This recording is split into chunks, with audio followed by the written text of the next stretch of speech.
wonders God's grace can bestow, if you but remain what you've given. Why not ask of God any wonder you crave? Worship me to satisfy all human needs. Dominion now over all this noble earth. All I ask of you is worship me. Get thee behind me, Jesus declared. Satan, know you not our Father offers love in your stead. His gift of love to all is my only food. He is all I own. What does man need but him? Then the darkness lifted, love destroyed Satan's power. Then at last the Savior could begin bringing all to God. For he taught them in freedom, wanting not in return. All he offered was perfect peace, perfect freedom of soul.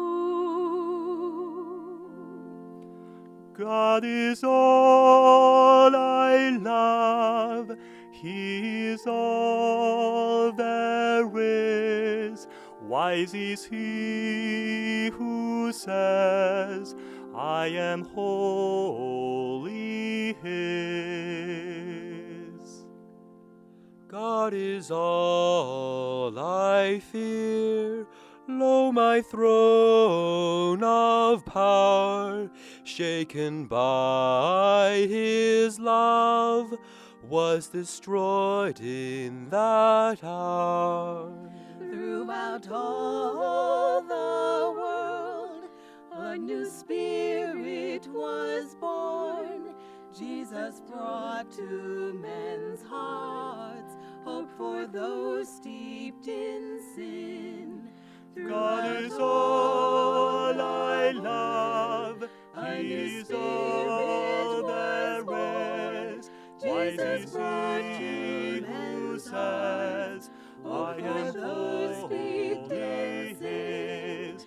God is all I love. He is all there is. Wise is he who says, I am wholly his.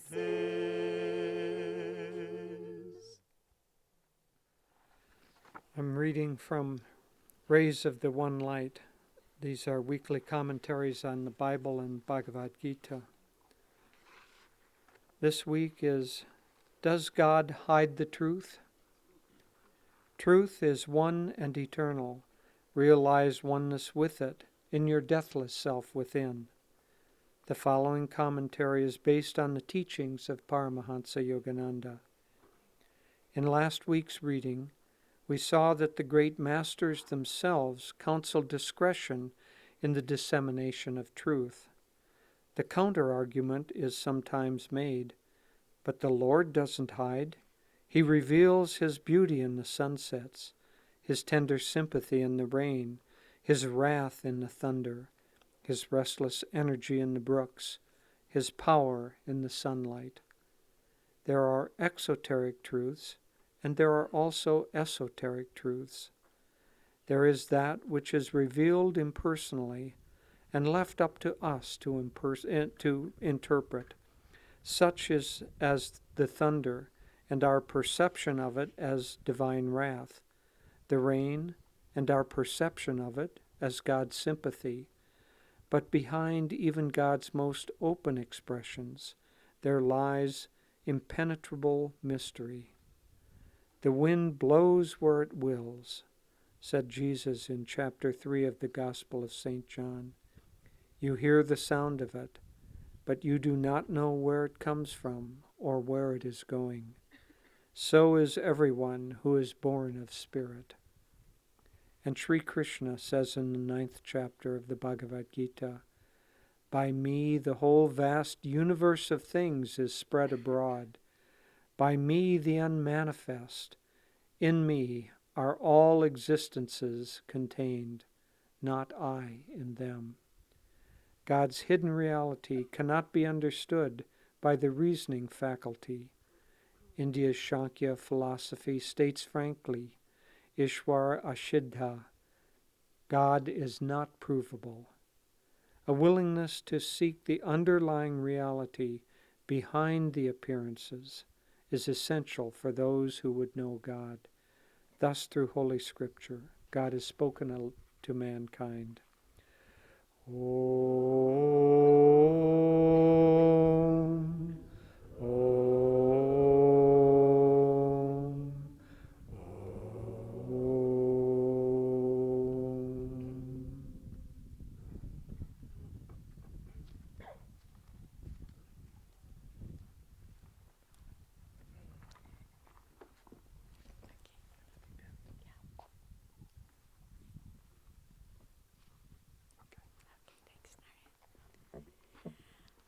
Well, this is obviously our closing event for Spiritual Renewal Week. And as we said on our orientation a week ago, Sunday night, we've been doing these wonderful comings together since 1969 when Swamiji introduced them here. But that's a very little amount of time, really. As I sat here watching all of us sitting here so inspired by the music and the chanting and the beautiful words that Swamiji has written, and sitting outside with the breeze blowing under the tents, and I thought, for how many millennium have truth seekers all over the world come together for such occasions, simply for inspiration. Nobody's gaining anything outwardly by being here. Nobody's getting rich or famous or any of the things that the world tells us are important. But we've come simply to enjoy sharing the presence of God together.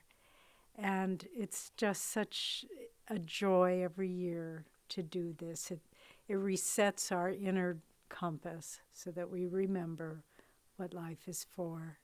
And I do want to take a moment to thank all of you who have come, some from far away, from long distances, and to thank all of our incredible community who have volunteered and sung and cooked and housed and cleaned and served you in so many different ways. And thank you all for coming, for serving, for being in love with God. And it's such a great, great opportunity to have these times together. I want to start by reading from Whispers from Eternity, Master's Book of Prayer Poems. And this one is very beautiful and, of course, appropriate to our theme. Thou didst reveal thy silver rays of speaking silence. Divine Mother, I heard thy voice in the speaking fragrance of the rose. I heard thy voice in the lisping whispers of my devotion. I heard thy voice beneath the din of my noisiest thoughts. It was thy love which spoke through the voice of friendship.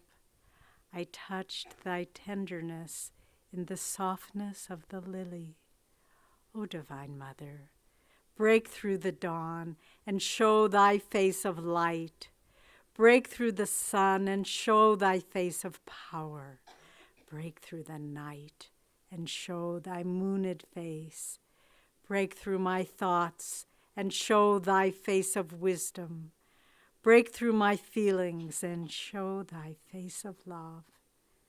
Break through my pride and show thy face of humbleness. Break through my wisdom and show thy face of perfection.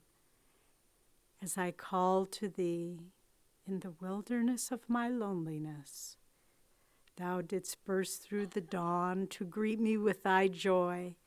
Thou didst emerge from the molten door of the sun to invigorate me through the pores of my life.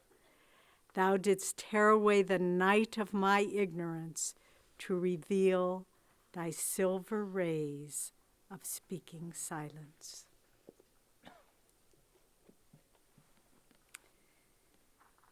The other night, we were talking with our dear friends Dharmadas and Nirmala. We were talking about symbolic mathematics. It's not what you thought I was going to say, was it? And I remember when I was a young student, I was very good at symbolism in literature and poetry. I could understand that from my heart. But symbolism in mathematics just eluded me. And I remember sitting in my first algebra class when the teacher wrote on the board, x plus 4 equals something, and everybody else seemed to know the code. But I had no idea what is x? What is x? I didn't get that it was a symbol. It was symbolic. And then Dharmadas told us that in India, which is of all the cultures in the world, the master of finding the meaning in symbols, that's not how they teach symbolic math. They start by, Sally is going to a party with 3 friends. 2 of them can't go. How many friends are able to go? And then they slowly begin to translate from things like people and oranges, things we can understand, to the symbolism that makes it simpler to talk about it. And I thought, if I had learned algebra that way, I would have gotten it. But I wasn't so good at seeing that it was just a placeholder. But it took me through the spiritual life to begin to understand that. And I remember about the time a friend of mine gave me the autobiography of a yogi to read. One day I was sitting in my room. I was early 20s, 22. And about that time, I was just sitting there by myself one day, and I began thinking of all the love that I had been blessed to receive in this life. I thought about my loving parents who were dear and beautiful, wonderful souls.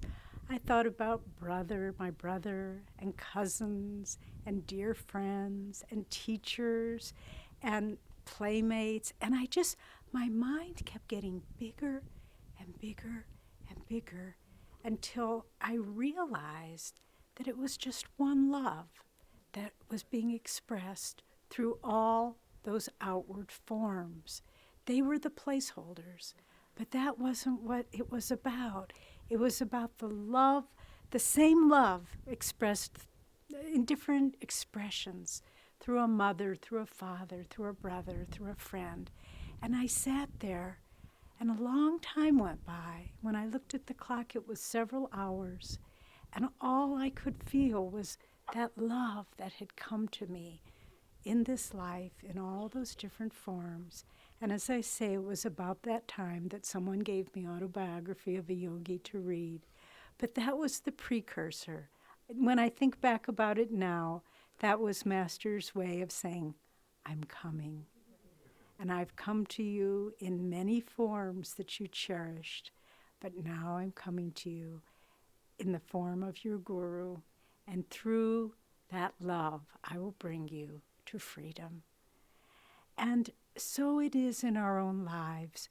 We need to begin to understand that everything we see, everything we experience is just a symbol for something much more meaningful. That's what in the passage we read today, that the spiritual life is based on seeking the truth behind the outer forms.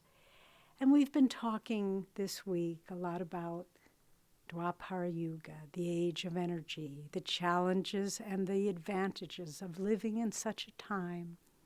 But one of the advantages of this time is what science has given us. Science has given us through these great, I would say, the great yogis that have come in the form of scientific minds like Albert Einstein and Nikola Tesla and others who saw behind the forms and they saw the reality. And they told us this world isn't what it seems. It's really only the energy behind it. But since we live in a materialistic age still, how most people have interpreted that is, well, if this world isn't real, if this table isn't really what it seems, if values aren't really what they seem, then nothing is real. God doesn't exist. And we find ourselves in a materialistic, atheistic age because the reality of form has broken down. And until we come, as Patanjali starts out his Yoga Sutras, now we come to the study of the science of yoga. Until we come to the study of Vedanta and yoga, until we are guided by a Satguru, a true guru, we are lost in a world of meaninglessness. But when we begin to understand that the reality behind it all, yes, it's energy, but that isn't very comforting to the human heart.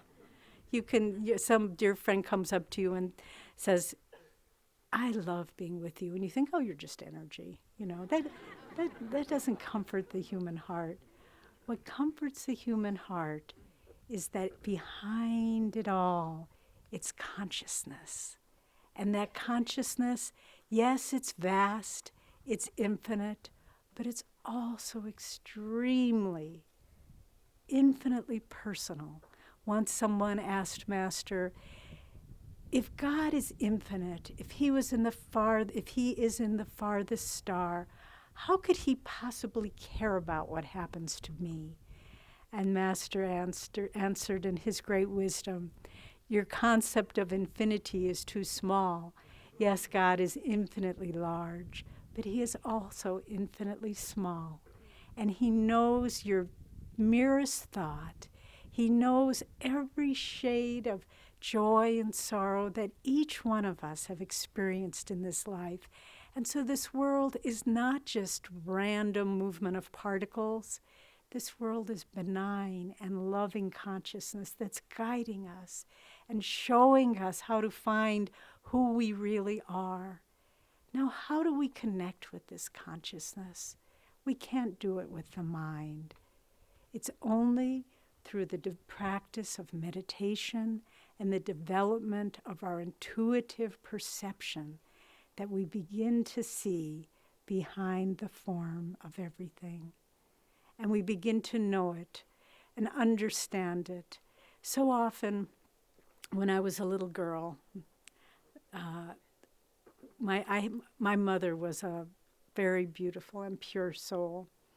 And when I would come home from school, maybe I'd been hurt by someone or someone teased me, or how children are, and I would be crying or something like that. And I would come to my mother and I would say, so-and-so wasn't nice to me. And she would always sit down and she would say, not, oh, I'm going to call that person's mother or, criticize that person. She would say, let's sit down and let's try to understand that person. And it was such wonderful training because you had to get past your feelings, you had to get past your hurt. And I learned then that the only way you ever understand anything is from your heart. One of the beautiful sayings of the great saint and agriculturist, botanist George Washington Carver, born in slavery, a little sickly child in the South who had polio. They didn't even think he would live. And he was a great saint. Read his life. I won't say more than that. But one of his great sayings was, everything in nature will speak to you if you love it enough. And this is true of a flower, of a tree, of a little squirrel, of a little mouse. Everything, not to mention other people. If you want to understand other people, you have to love them, no matter how hard it may be.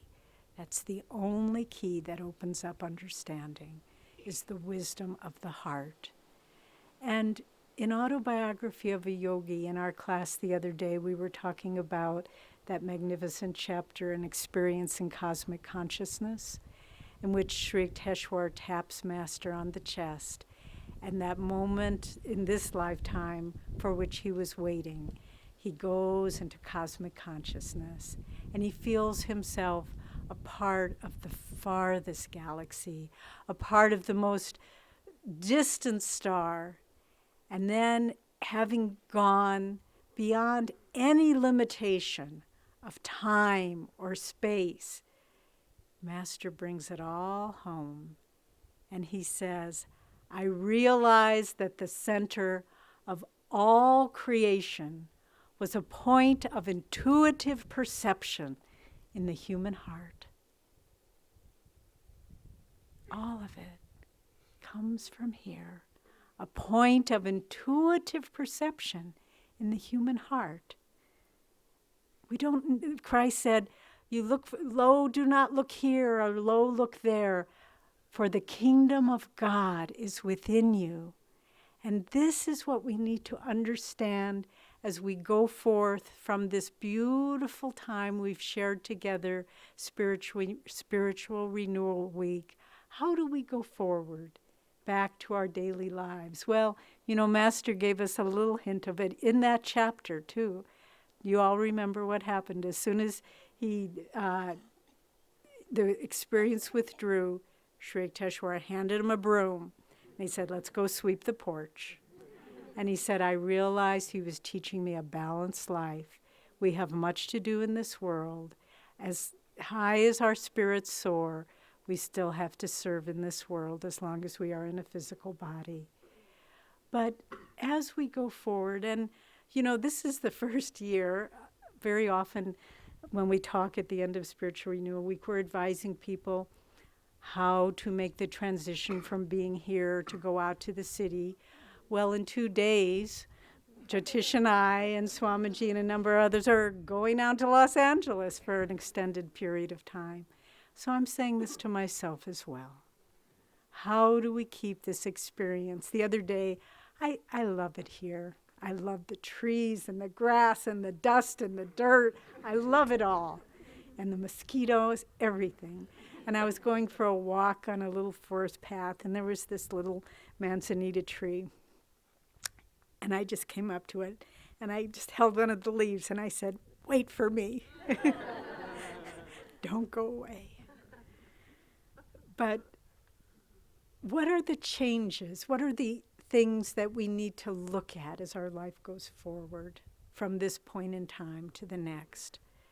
Well, the first, and how are these symbols? This is what I want to share with you in this last part of the talk.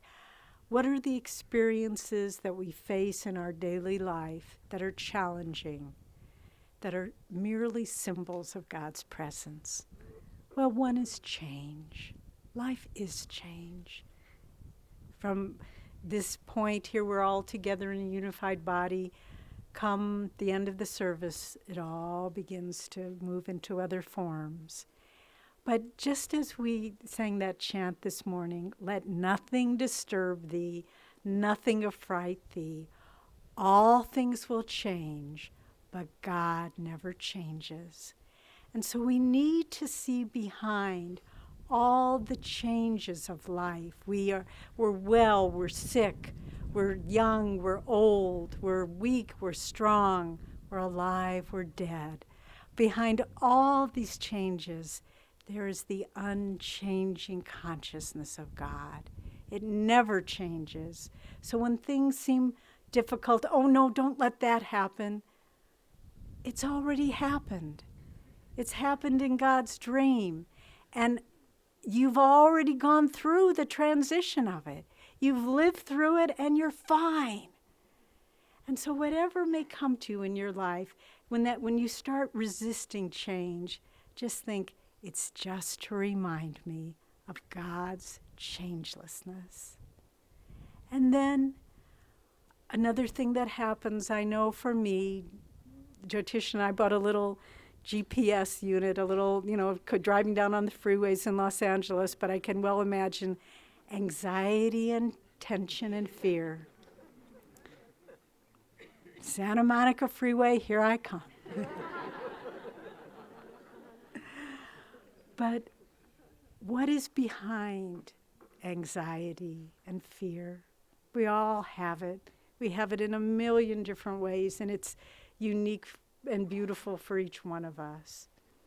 But we need to understand that just behind that anxiety, that restless confusion, is the peace of God.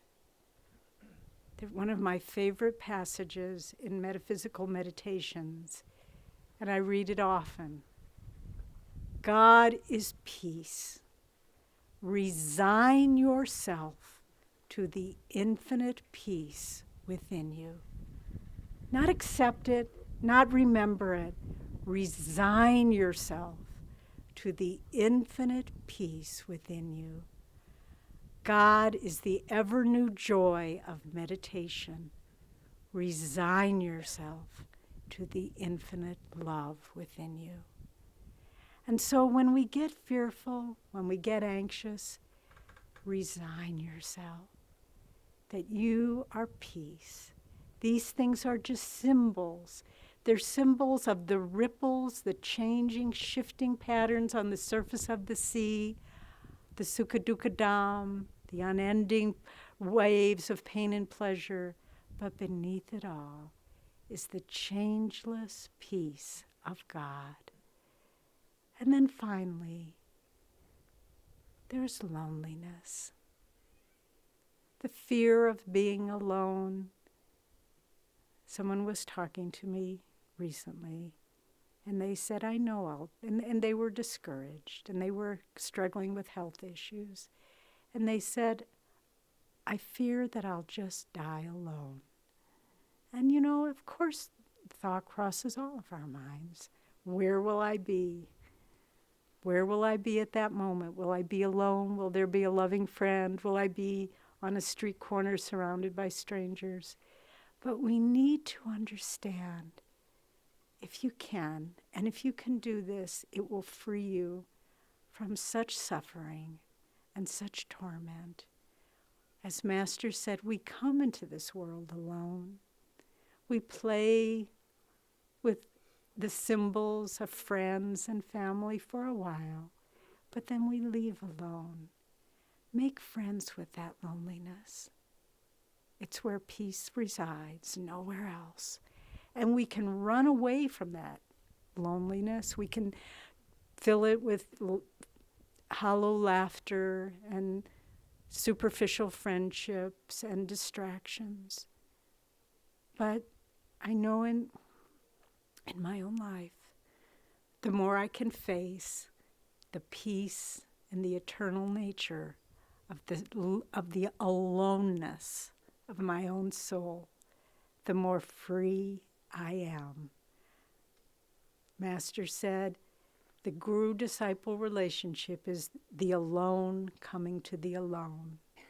And unless you can stand happily in that aloneness, you'll never find what you're really looking for, because it's all shifting. It's all changing. But that aloneness never changes. It's always with us. And if we can see it not as something to be avoided, but see past the symbol of aloneness, to the shining face of the Divine Mother, because that's where she resides. Only in that. Ultimately, she can whisper to you through your own mother or friends, but it's only when you're willing to accept the beauty and power of her aloneness that you know who you really are. And so, my dear friends, let's help each other in this beautiful journey towards freedom. Let's remind each other who we really are. And more than anything, let's live in the remembrance of the eternal, peaceful presence of the Divine Mother, of our cosmic beloved, who is with us every moment.